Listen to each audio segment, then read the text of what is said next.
and welcome to today's webinar, Advocating with Authenticity, Brands Getting It Right. I'm Elizabeth Heichler, Executive Editor of MIT Sloan Management Review, and I'll be your moderator today. Today's program is sponsored by Amazon Business. Our speaker today is Latia Curry. She's principal at Rally, an issue-driven communications firm based in Los Angeles. With a diverse background in traditional communications, marketing, government, and international NGOs, Latia counsels a large portfolio of clients on their communication strategy, messaging, and campaign management. She currently leads communication campaigns for nonprofits such as the NRDC and the James Beard Foundation, as well as corporate clients, including Barbie at Mattel, Audi of America, Chipotle, NBC Universal, and Gap Inc. Latia is a frequent speaker as well as writer. She's co-author with Luca Servodia of 3 Elements of Successful Corporate Social Justice Initiatives, which was published on our site this week.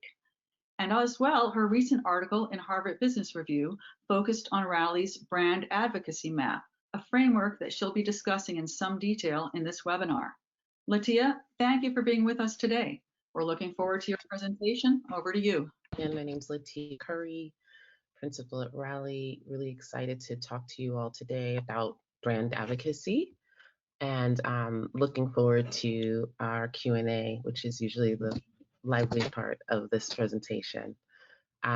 So with that, I'll start off, with the opening, which is that, in this day and age, customers are wanting more from you. And we know now that more than ever, maintaining and deepening relationships with stakeholders requires every company to have a clear and resonant social impact strategy. So just going through a few research points to support what we're talking about here, we know now that consumers reward brands that take a stand. So some of these are from Edelman's Earned Brand Report that they do every year, where they reported 2/3 of recent survey respondents said that they bought from a brand for the first time due to their stance on a controversial issue. Similarly, 2/3 said they want CEOs to take the lead on policy change instead of waiting for government, as well as respondents saying that they would not buy from a brand who stayed silent on an issue. So not only are they supporting brands that stand up, but they're also taking away their support from brands when they are standing silent. So we know now that silence is no longer an option. And when we look specifically at millennials and Gen Zers, we see they're much more consumer activists. So 76% of recent survey respondents from the Do Something survey said that they purchased or would consider purchasing a brand or product to show support for the issues that the brand supported, and that they stopped purchasing or would consider doing so if that brand stood for something that didn't align with their values. So we're seeing a lot of this sort of identification between consumers, particularly millennials and Gen Zers, around what they believe in versus what a company stands for. And then finally, on the research front, just this year, Edelman surveyed 2,000 people in the aftermath of George Floyd's murder, and researchers found that the majority of consumers want and expect brands to step up and play a central role in addressing racism, bigotry, and oppression. And as we all know, over the preceding months, there's been a lot of conversation around this more than ever, particularly in the corporate space. You see here a quote from Richard Edelman, CEO of Edelman, saying this is a mandate for brands to act because consumers will exercise brand democracy with their wallets. We have proven that brands can no longer dodge America's original sin and third rail, systemic racism and equality. And then the CMO was quoted in Advocate saying, we're seeing a shift in society from me to us, and brands will need to channel that moving forward. So we're going to take a poll at this point in the presentation just to get you guys participating a little bit. When you think about this topic of brand advocacy, I know when I give this talk, there's a lot of we get it, but we have some concerns. And so I'm just curious, when you think about this topic, which of the below is the biggest concern you see to taking on brand advocacy um, more pointedly in your work? Is it the idea that your leadership isn't bought in or may not be able to get bought in around this? Is it that you fear it might alienate some customers or stakeholders? Or is it that you're worried about doing it right and not making a mistake? Let us know what you're thinking. Okay, great. So it looks like the majority of this group is worried about alienating customers and stakeholders, and then pretty even split around getting leadership bought in and worrying about making a mistake. Great. So we'll address all of that going forward. So I want to begin and just level set with the brand advocacy map, which I think will start to address some of those concerns. So we created this map because over the last few years at Raleigh, we've been tracking this issue of brand advocacy and watching how brands navigate the space, and wanted to create something that kind of made sense of it all. How do you know if a brand is doing this successfully? What does it look like to do it successfully? What are the key levers to quote unquote getting it right, not making a mistake? When you look at brands who are doing it well, what does it mean for those various stakeholders and customers?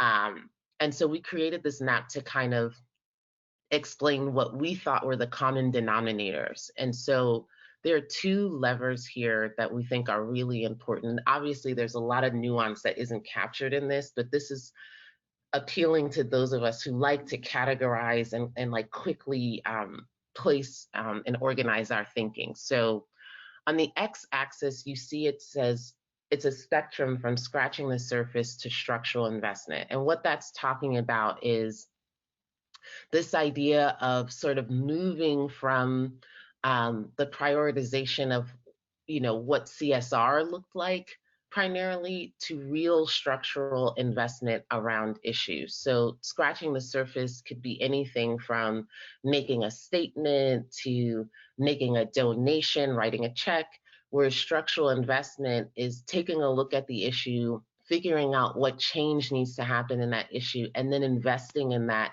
over the long term so that you are committed to that issue in a deeper way.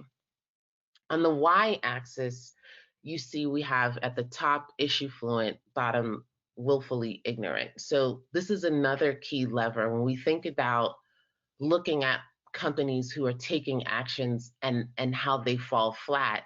One of the things that rises to the top is this idea of issue fluency. So how well does a company and its leadership, its marketers really understand the issues that they're taking a stand around? Do they know the players? Do they know the aspects of the issue or the levers of the issue that move it forward? The levers of change within that issue? Do they understand the nuances and controversies in that issue? So the deeper your issue fluency is, the better your structural investment will be, because you understand what needs to happen to move that issue forward, and you're less likely to make a misstep because you understand those nuances. So when we look at all of that on the board together, companies that have high issue fluency and express their values through real structural investment, to us, are what we would say they're living their values. And typically their execution, we call it excellent execution because they're leveraging those two things together. I think if you go to the bottom left quadrant, we call that brand purgatory. So that's where we're talking about brands that are not doing anything deep or structural. They're merely just throwing their hat in the ring, and they're doing so with a very low issue fluency. So it's not hitting the mark, it's missing the nuances, it demonstrates that they don't really understand the levers of the issue, and it lands in a failed way. The bottom right we call a swing and a miss. And this is an interesting category. There's probably uh, quite a few examples in this space where it's like, the company has made structural investments either in the past or currently that demonstrate that they really care deeply about the issue, but whatever action they're taking currently is not as issue fluent. And so they took a swing and they missed, so to speak. They have the right idea in mind in going at it from a structural perspective, but from an issue fluency standpoint, it doesn't land. And we'll have some examples of each of these so you can see what I'm talking about. And then the last category is the top left, which when I think about Rally's clients, a lot of them come to us in this quadrant where they are clear about their position, they know where they stand on issues, and they have some level of issue fluency, but they're just starting to scratch the surface about how to express that, and they're really looking to migrate from the top left to the top right quadrant to increase their structural investment to match and be commensurate with the level of issue fluency that they're showing. And a lot of times these companies come out around a moment and they strike exactly the right note because they really get what's happening in the moment and how to connect with consumers around their shared values and belief systems around those issues that they care about. Okay, so let's go to living their values first. So Tory Burch is an example of a company that owns its position on an issue and uses its influence to bring about structural change on that specific issue. So Tory Burch focuses on women's empowerment, and they back it up with some significant initiatives that effectively match the organization's influence within the specific issue area. Specifically increasing the amount of women who successfully own businesses in the United States and really understanding, okay, if that's the issue that we care about, what are the real levers of change around that? So you'll notice, just as a sidebar, there are a lot of organizations out there talking about women's entrepreneurship, but I think Tory Burch has dug into, okay, what are the things that women actually need to change the number of women business owners who are successful? And so from a long-term investment perspective, the fellowship that they offer is a program where 50 women who are small business owners are selected for a year-long program that includes virtual education, workshops and intensives to grow your business. Tory Burch has also launched an annual Embrace Ambition Summit, which is a group of events featuring game-changing leaders and discussions on challenging unconscious bias, shattering stereotypes, and empowering women. So this demonstrates the issue fluency aspect of what they're doing. So they realize that this is not simply cheerleading women to go out and start a business. They're acknowledging that there are some barriers, and that in order for us to actually achieve change in this issue, we have to address those barriers. Tory Burch herself plays a very active role in advocating for women's empowerment and issues that fall under that broader umbrella category, for example, equal pay. She's active on the speaker circuit and in the media advocating for policies as well. And internally, Tory Burch appears to live its values with a C-suite and leadership team largely composed of women. And that goes for both Tory Burch and the Tory Burch Foundation. Our next example around living their values is SurveyMonkey. So SurveyMonkey has demonstrated a commitment to advancing racial equity and is an example of an organization that both lives its values internally and has identified mechanisms to use its assets to make an impact on the issue. And one of the things that is super critical to the living their values quadrant is not just issue fluency and structural investment around an issue externally, but making sure that you're starting from the inside out. So this idea of getting your internal house in order, which I'll touch on in a bit, is critical to making the living your values authentic and real, credible both for your consumers, but also for your employees. Internally, SurveyMonkey has had public-facing equity hiring goals for years. However, in the wake of the murder of George Floyd, the company took these efforts to the next level, adding a referral bonus program to further incentivize employees to help them achieve better diversity and adding recruiting staff that specialize in hiring for diversity. So again, you see this sort of long-term investment piece that's very structural in how they're approaching the issue. SurveyMonkey has achieved significant milestones in hitting its diversity goals, including achieving complete parity on its board. In addition to taking care of business internally, SurveyMonkey has also found really impactful ways to advance an anti-racist agenda using its product.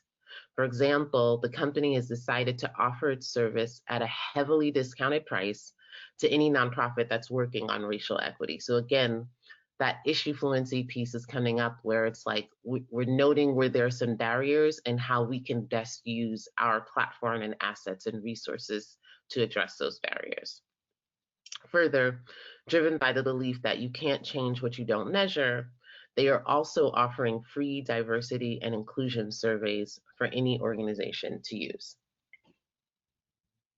So those are two examples around living their values, that upper right quadrant. I mean, typically in that quadrant, the most common examples are like a Patagonia and a Ben & Jerry's.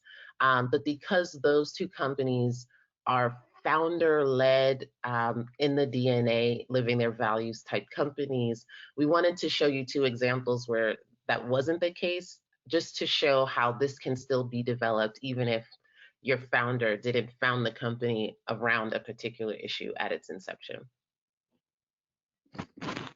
Okay, now we'll move on to owning their position. And we want to start with the NBA. So the NBA has been one of the more visible examples of brands owning their position in recent years, especially since the recent racial reckoning. The NBA has supercharged its efforts to advocate for racial equity. And there were signs of this in the past, but I think a lot of it kind of came together this summer and this fall. So most recently, the league agreed to converting many of its arenas into voting centers for the November election. Recent estimates show that nearly 300,000 individuals voted at those centers. So again, once again, issue fluency, really key in owning your position, knowing what those barriers are, and then using your assets to address them. The NBA has unique conditions that don't apply to all organizations. So they have influential players, wealthy team owners, fans, sponsors, many stakeholders with certain traits have made the NBA's moves a success and apply to any organization. So one is a leadership that believes in the impact mission. Two is understanding of what it takes to affect meaningful change on an issue, as I just mentioned. And three, understanding of how to use its resources to execute a vision. Again, all leveraged around that issue fluency.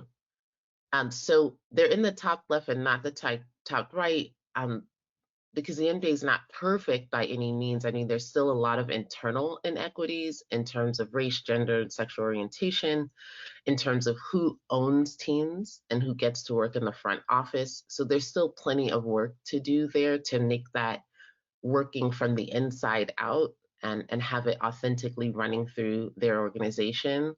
And it's complicated because of all the layers of stakeholders. However, the league is a great example of how fully committing to owning a position has yield some big results. The other example I wanted to touch on around owning their position is Nike. So Nike has famously adopted some pretty forward-thinking positions and done so to great effect. Going back to 1995, the Just Do It ad featuring openly gay HIV positive runner Rick Munoz. AIDS activists applauded Nike for the campaign. Again, 1995, Nike tackled gender issues with its If You Let Me Play ad, which quoted, addressed the benefits of organized sports for girls, and featured young girls quoting statistics about the benefits of how sports can improve their lives. And finally, More recently, Nike's 2017 equality campaign featuring Black athletes like LeBron James, Serena Williams, Gabby Douglas, Kevin Durant, along with actor Michael B. Jordan, talking of the parallels between equality in sports and equality in the broader world. Bringing it to the fore, especially again, given the recent issues in 2018, Nike released an ad celebrating the 30th anniversary of its Just Do It slogan, and it featured Colin Kaepernick. This was pretty poignant considering Kaepernick was the first NFL player to kneel during the national anthem before games as part of a protest against racial inequality and police brutality. And as a result, Kaepernick was essentially blocked by the NFL from continuing to play football. Nike's ad made a direct nod to Kaepernick's protest with the slogan, "Believe in something, even if it means sacrificing everything." So you see how, from an issue fluency perspective, for those who care about this issue and who are aligned on this belief, they struck exactly the right note. Kaepernick's protest elicited support from many progressive activists, but also a lot of backlash from conservatives who viewed his actions as disrespecting the flag. Nike's gamble on standing with Kaepernick ultimately seemed to pay off from a business perspective, raking in both social media buzz and more than $6 billion in sales. Nike continued speaking out on issues related to race in the wake of the murder of George Floyd, releasing an ad which turned its famous "Just Do It" slogan on its head to "Don't do it." That being said, internally, Nike has struggled to live its values with respect to racial equity. While about 22% of all Nike employees are Black, according to the diversity statistics it publishes, the proportion shrinks significantly as you move up the corporate ladder. And that's why, despite their bold advocacy, they're not quite top right quadrant material. So again, top right means structural. I think their impact from an issue fluency and cultural perspective is undeniable. How they are working to address issues of racial equity from a structural perspective still remains to be seen. Okay, moving to swinging a miss. So our first example is the Gap.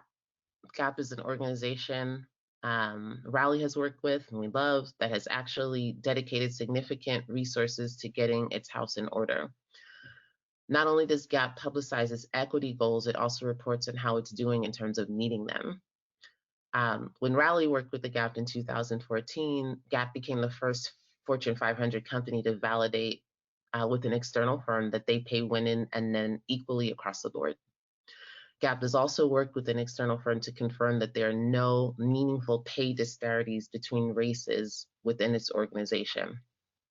Externally, Gap has also worked to use its influence in the fashion and clothing industry to pilot more equitable practices. For example, through its internal diversity and inclusion council, the organization ideated an initiative called True Hues, which aims to create dedicated product inclusion strategies with a particular focus on diverse consumers. However, while the Gap has both invested structurally and demonstrated some issue fluency in the past, particularly with respect to pay equity and race, the organization has also had some swing and miss moments. So for example, the 2020 election, Gap posted an image of a red and blue hoodie as an effort to promote unity. This image, posted before networks called the election results, was widely panned as misreading the national sentiment with respect to unity. Apparently, consumers were far from ready for this type of a message, and they took to social media in droves to criticize Gap for being out of touch. Does this mean Gap is doomed as a brand? We don't think so. But it's a reminder that that issue fluency piece is key at all times, and being able to really read the moment and the sentiment is important to being able to take actions that land. Another swinging in this example is Lyft.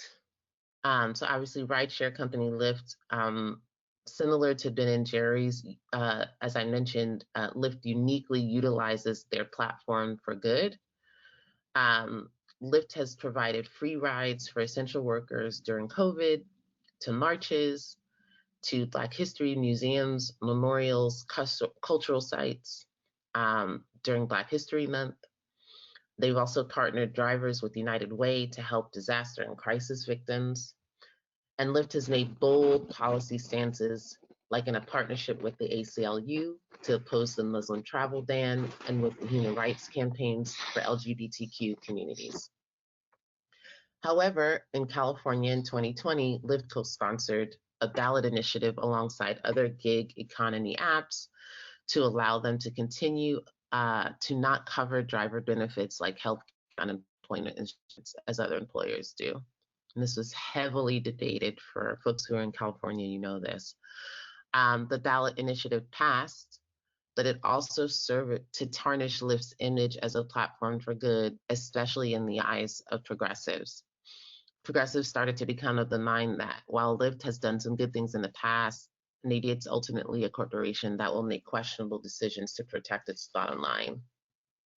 From our perspective, given Lyft's history, we don't see this as brand purgatory. This is more of a swing and a miss. I think there's a lot of nuance to the discussion around the ballot initiative in particular, but also just given the kinds of actions they've taken in the past and the ones I'm assuming they will take again in the future. They seem pretty committed to supporting using their platform and assets around issues. So again, similar to Capital, remains to be seen how they move forward.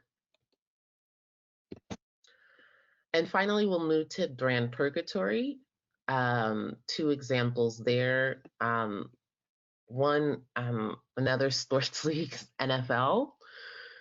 So for the larger part of the last few years, from our perspective, the NFL has been in a brand purgatory. Does the NFL still exist? Does it still make money? Of course. But from a branding perspective, they really suffered some nicks. They have a commissioner that lacks a vision for equity, particularly racial equity. The NFL's efforts to address racial inequity are perceived as hollow at best. A lot of this comes from rooted back into the Kaepernick stuff that happened from its 2019 partnership with rapper Jay-Z to address social justice issues, including education and economic advancement, police and community relations, and criminal justice reform, to its statement and actions in response to the Black Lives Matter movement.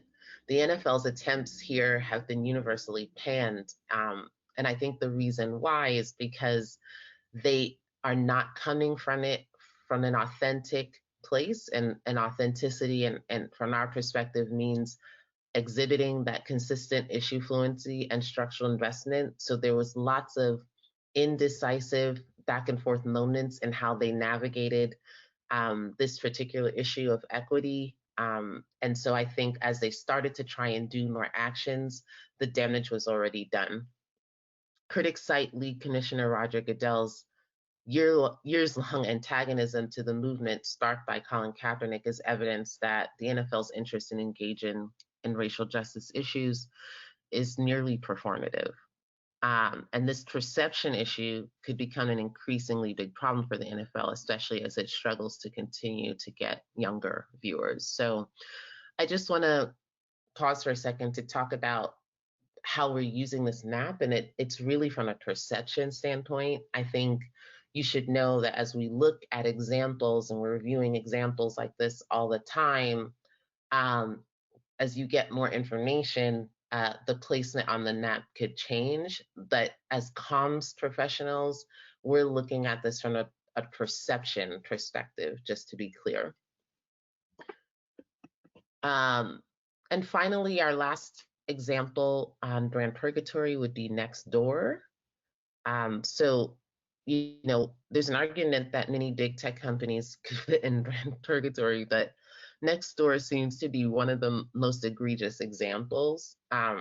It was conceived as a platform for neighborhoods, where neighbors could give each other a hand, watching dogs, babysitting, etc. However, in the wake of uh, the racial unrest this summer, some of Nextdoor's long-standing racial equity issues started to come to light in the national media.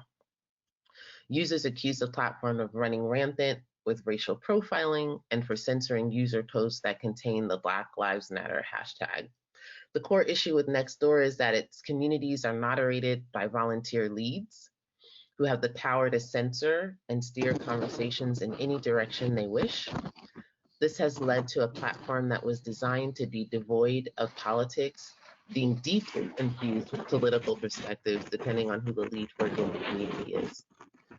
This problem continued during the November election, where leads were accused of even spreading election misinformation.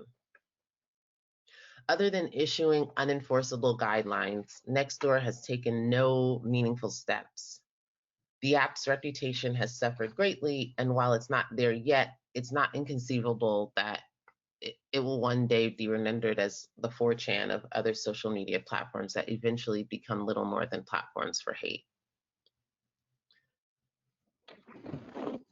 So I just want to kind of talk a little bit about the in-between the lines stuff that the brand advocacy map doesn't detail.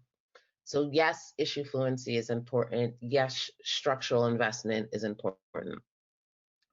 But when we think about organizations who live their values, there's a few other sort of in between the lines common denominators. One is that it's extremely important that organizations represent a larger ideal that authentically reflects its brand values. So this idea of working to achieve and accomplish something that's bigger than oneself or one's organization, a bigger goal that contributes to society.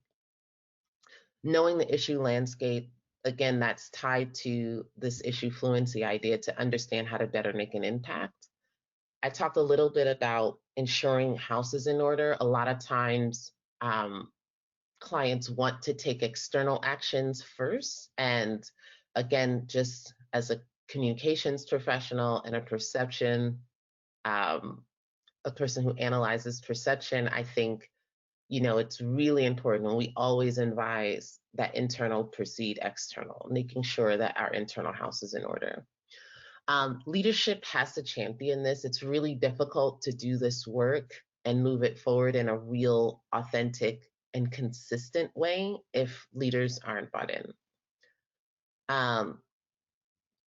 Brands who live their values tend to not be afraid to go first. They're really pioneers. They're really confident in their convictions. And to the earlier poll about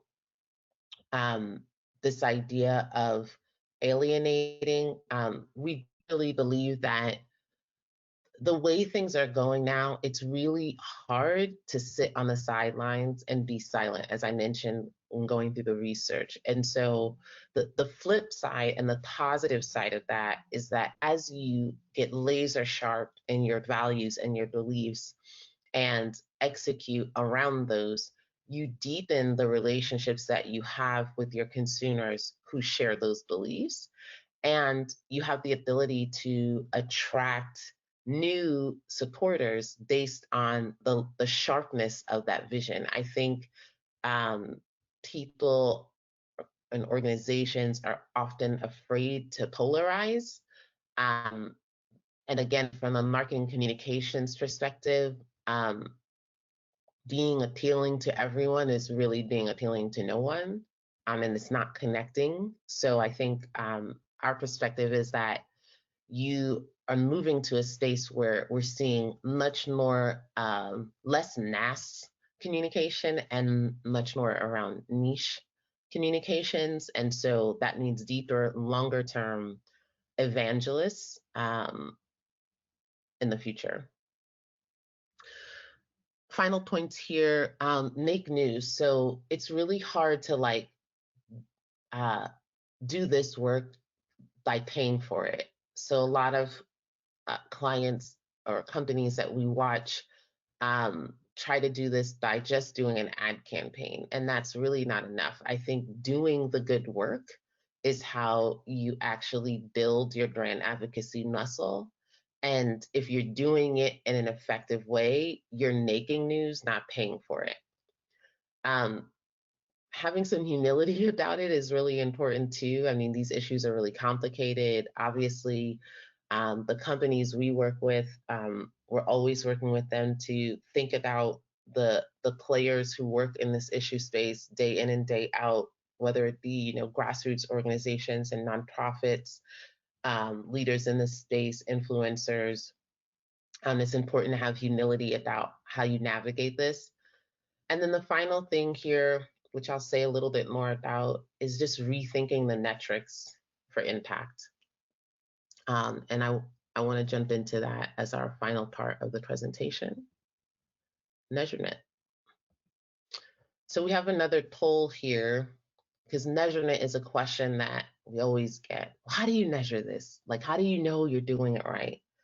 And so I'm curious from those who are on the call, on the webinar, which of the below is the most important way you measure impact, or your company thinks about measuring impact, specifically as it relates to brand advocacy? What's the most important? Is it about your KPIs, short-term gains, some kind of quantitative measurements?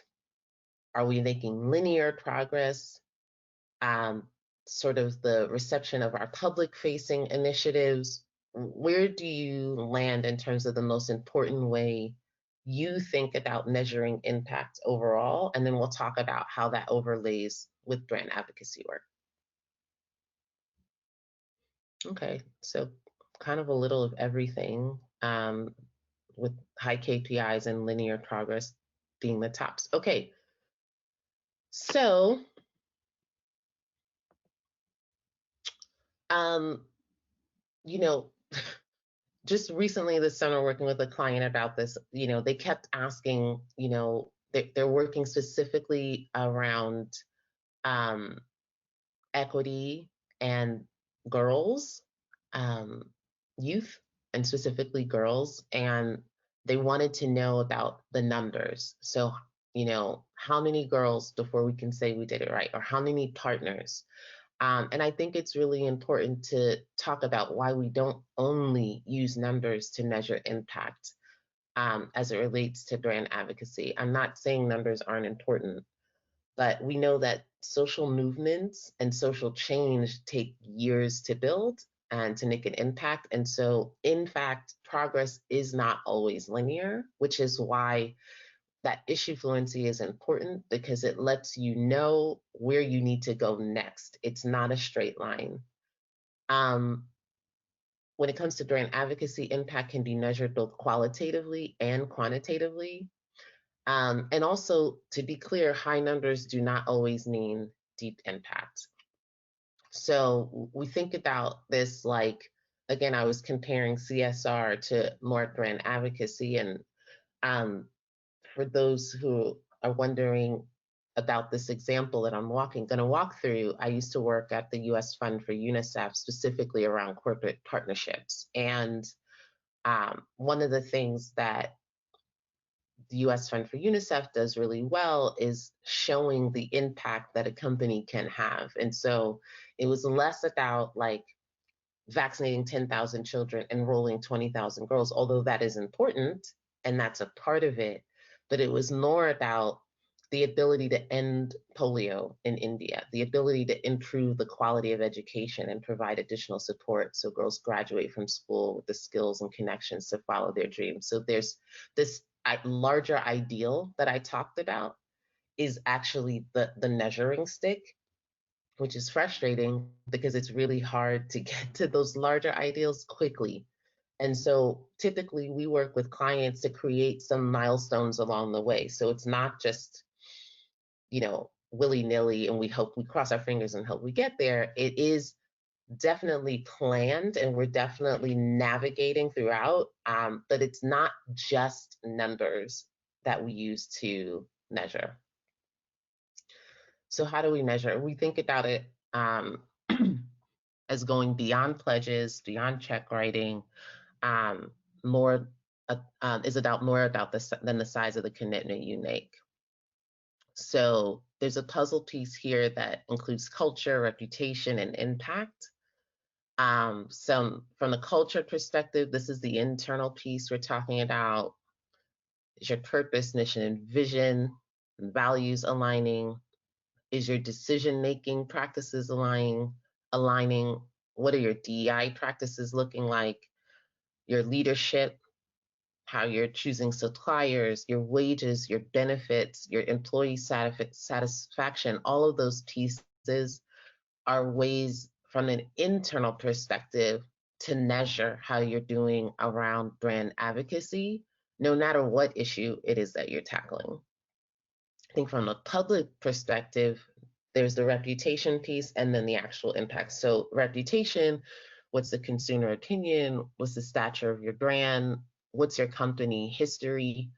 What credibility do you have or have you attained around that issue area?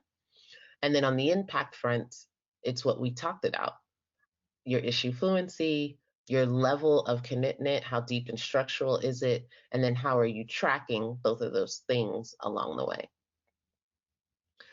So I want to take some time now to do Q&A. I know we walked through quite a bit, and there's still quite a bit that remains to talk about, but in order for us to have some time for Q&A, we want to stop there so that we can take some questions. Great. Thank you, Latia. This is Elizabeth. I'm just going to put my camera on, and hope you will be able to do that as well.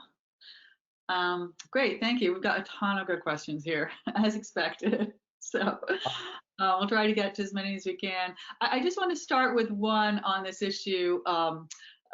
Actually, this was echoed a few different times in the questions that we've seen come in, and that is that you've advised that it's important for companies to first have their own house in order, and that before taking a public stand, they should infuse equity into their internal operations, values, and mission.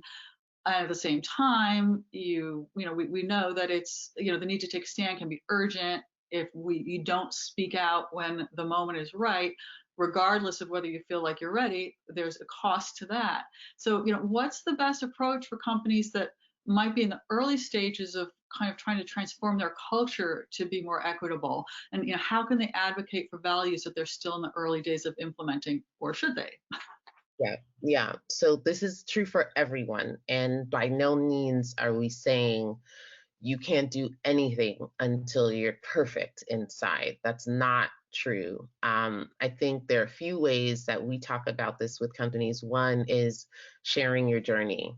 So you can talk about where you want to go and share your goals for what you're trying to do, and then be transparent in the process of getting there. So we've seen examples of that with companies like Slack and others who say, okay, this is the equity goals that we have as an organization. We're not there yet, but we're being open and transparent about our desire to get there, the processes we're taking to get there, and encouraging others to do the same. So I think as long as there's some concrete goals that you're working with, you're able to at least start messaging those as you're in the process of getting there. I think the other important piece is to start close to home. So a lot of times when you think about, like we're working with a consumer company that wanted to focus on gender equity, and was thinking about it from a very external perspective. And we were like, what about in your own industry? Like, how about focusing on that in your own industry where you already have some built-in credibility, you have access and knowledge. And so it allows you to do a little bit more because there's some issue fluency there, if you will. And then I think the final thing is doing good without focusing so much on talking about it as your driver. I think if you focus on doing first, then you can talk about it. If you start with like, what do we get to say, and then you back out from that, you're out of alignment. So that's always our advice, is like, it's okay to not be there 100%. But again, having concrete goals and really substantive plans on how you're going to get there is what will allow you to start talking about it. Right. Okay. Yeah. And then issue fluency really comes up as a theme in our questions here as well. I think it's something that people feel very anxious about, especially when you're talking about issues of human rights, Mhm. racial equity. As you know, this is one of our big problems. It's a whole separate webinar. In fact, it was a whole separate webinar about how do we talk about race. So there's a lot of angst. I loved one of the, I'm kind of weaving together some questions. One of our audience members wrote in, I identified with this, as a baby boomer, it's very difficult to keep pace with rapidly changing terms of, what, even just sort of the terms of the debate, terms that are appropriate to use. And as he says, I can relate, our kids, if we are of a certain age, if you have a kid who's like a middle schooler or older, they're enormously helpful to kind of get you on the right Yeah, track. yeah, But so given that, issue fluency is so critical for organizations. What does developing and exercising that fluency look like? And is it primarily about kind of crafting that public messaging and training people who are speaking publicly, or is it a broader effort internally? yeah, yeah. Great question. And I have some specific answers, but I think just overall, I think everyone has to take a deep breath and realize that no one is doing this perfectly and that that's not the goal. And I think the more grace we can give one another around getting our issue fluency up, the more likely it is to happen. I mean, Rally, as a communications firm that focuses on political and social issues and works on racial equity, health equity, gun violence, education, any issue, you name it, we're in the trenches and we still have to do this. We still do internal training. We still talk about terminology, what's important and how to message it and what to say and what not to say. Everyone's doing that work. Even the people who you're looking at thinking, oh, they have such high issue fluency, they're having to work on that. And so I think once everyone realizes that it's not some gift that, some of us come out of the womb with and others don't, and that we're all having to play a part in that, I think we can get brass tacks about what that looks like to do it. And so for me, I would say immersion is really key. Immerse in your issue. Surround yourself with folks who understand the issue. Talk to them, meet with them, read, partner, create space, diversify your teams, and make space for structures for getting your issue fluency up. So I see just examples, companies that I see, like, they're having their internal teams, their design teams who never speak publicly, talk to DEI trainers, they do workshops, do book clubs, read a book and have a discussion about it as a team. There's very sort of easy,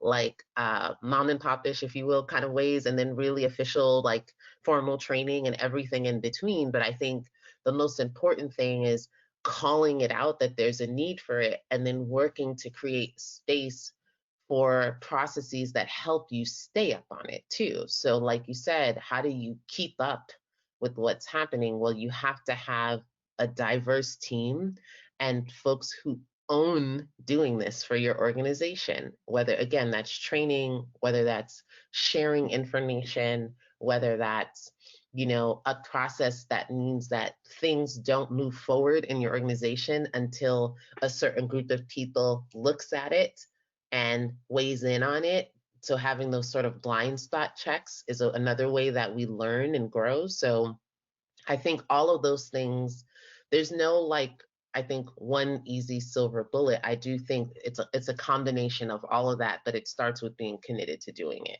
and willing to like flub. It's okay. Right. Okay. Um, Given how on the one hand, you've got great research that's showing us how important this is to certainly the younger segment of consumers. At the same time, those of us living in this country are really feeling, especially over this past months, the real in our society, and so which probably increases the chance that you will get some blowback. So what are some creative or productive ways, are there any productive ways to engage with customers and others from whom you get blowback for taking a a principled or activist stand. Um, are there any? Mhm. Have you what kind of counsel, I wonder, would you give to I mean, who's experiencing that? so this is a little bit of like it depends on the issue and the company and what happened. Like, so there's many levels of this. In some cases, it doesn't make sense to do that at all. And in some cases, it does. I mean, I'm working with a client right now that is really trying to change the standards of an industry that for a long time has not really upheld equity at all. Mhm. Um, and part of how they are approaching it is not by positioning themselves as a watchdog, but by actually positioning themselves as bringing others along. So it's less about, we have this stance and you don't. We're good and you're bad. It's more like, we have this vision for the world that we think is good and we think benefits everyone, and let's talk about how we can bring others along into that vision. And I think coming from that stance allows you to communicate about it in a way that's still authentic to your vision and your stance, um, but inviting others to be a part of that movement with you. Mhm. I will say that, again, from the perception standpoint, anytime you are an advocate, you are going to get blowback.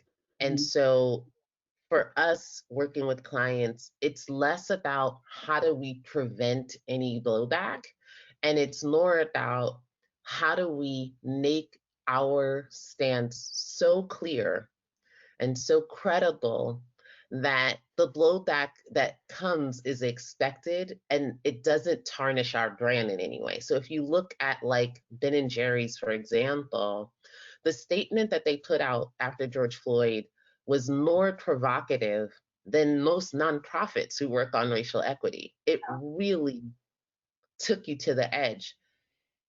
They probably got blowback around it, but no one cares or looks because they did all of the upfront work of making clear who they are, what their stance is.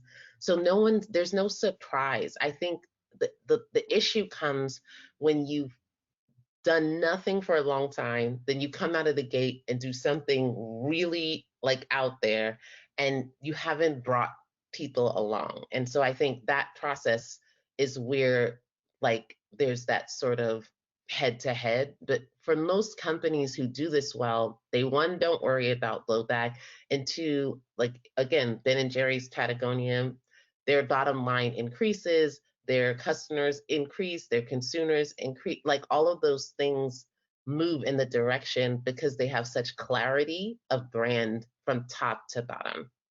Right. Okay.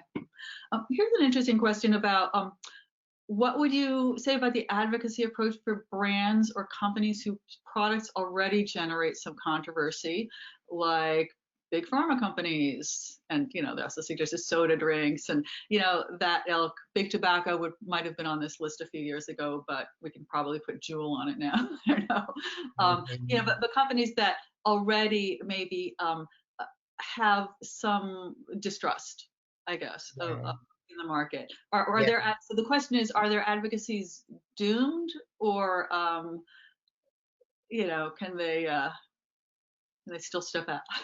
I would love to work with those companies. I love those kinds of challenges. So, I mean, I think just from example, in thinking about one or two types that you mentioned that um, I've worked with in my career and or we've worked with at Rally, or are talking to now.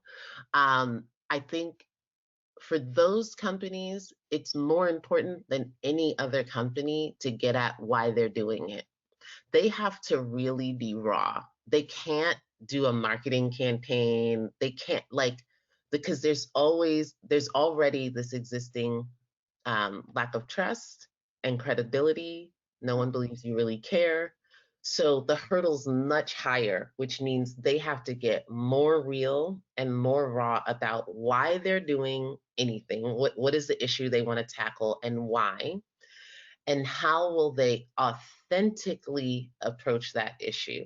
So, like for a soda company, if their issue is going to be around health, that's a hard sell, because unless you're going to talk about not selling soda, that may not be the right issue for them. But they may choose another issue that is important to their consumers that they can be more credible on. I think for pharma, it's a little bit different. Um, Inside pharma are a lot of people who actually really care about making the world better and like creating things that help us all live and be healthy, including right now. So that's not a story that's told. Also, how pharma has the rep that it has is very complicated and nuanced and layered, and most people don't really understand how that works. So in their case, it may be more about telling the truth about how their industry actually works. They have to be willing to be courageous. These industries have to be courageous. They have to be real, and they have to be willing to be upfront about the things that people are actually thinking about them, as opposed to saying what they think people want to hear. Okay, and I guess we just have time for one more question, and this is a few people have wondered about. We've been focused on consumer brands here. What about B2B? I'm not sure if you have worked with B2B, or if you're more focused on consumer, but what's the play for big B2B brands? Yeah, I mean, so Social and that kind of thing. I, to be transparent, I haven't worked with any B2B brands. Right. I'm just checking in my running through everyone. But I do think some of the consumer brands that we work with, their B2B operations within those brands, I think what I'm noticing is a heightened awareness around, again, looking at the power that they have to make change and what assets they have to work with. So for example, um, talking to a company that utilizes suppliers and vendors under that, and there's a certain threshold and criteria for using those suppliers and thresholds that it on its face seems fine, but when you dig into it, because of what that threshold looks like, which is changeable, it excludes minority and women owned business at great rates. So they just changed the threshold. It doesn't harm the business in any way, but it opens the door to a lot of other businesses that can work with them directly. And so that's not something that makes big splashy news, but that's real change. They're changing how business is being done, and welcoming more businesses into the fold by looking at some of the practices and policies that they have that impact those businesses. So that's one example where I think they just ask themselves, like, what do we have the power to do? And then they changed it. Right. And I think we can expect that, the younger cohort that you started off talking about today, who are, exercising their power in the consumer market, are, moving into jobs, and, will carry their brand preferences as they start purchasing as well. Cool. Well, thank you. We have a lot more really good questions, but we're going to send those to Latia so you can Okay, cool. look at what people are thinking. And well, thank you so much. Really great stuff. And in addition to Latia, whose time we're very grateful for, we'd like to thank our sponsor, Amazon Business. And thank you all.